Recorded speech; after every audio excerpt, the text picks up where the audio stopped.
ஓம் நம சிவாய. இப்போ ரீசெண்ட் டைம்ஸில் பார்த்தீங்கன்னா இந்த க்ரௌன் அப்படின்னு சொல்கிறாங்களே, கிளம்புற வீடியோ போடுறாங்க.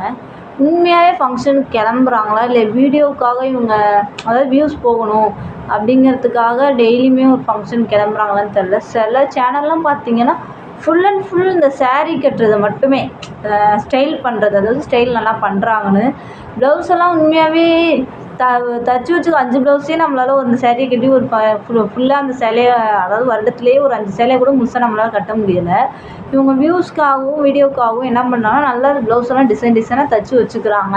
ஒரு 50 சேரீ 100 சேரீ வாங்கிக்கிறாங்கங்க. நானும் பார்க்குறேன், சரி வீடியோ 2 நாள் விட்டு போடுவாங்கன்னு பார்த்தா டெய்லி ஒரு வீடியோ போடுறாங்க.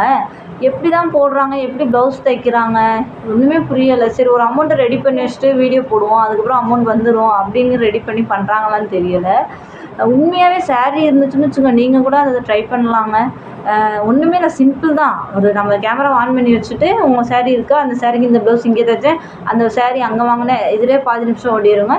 அதுக்கப்புறம் இதை நீங்கள் கட்டுறீங்க பார்த்தீங்களா. ஏன்னா அப்போலாம் சாரீக்கு ஒரு ப்ரைவசிங்கிறதே இல்லைங்க. saree வந்து நம்மளோட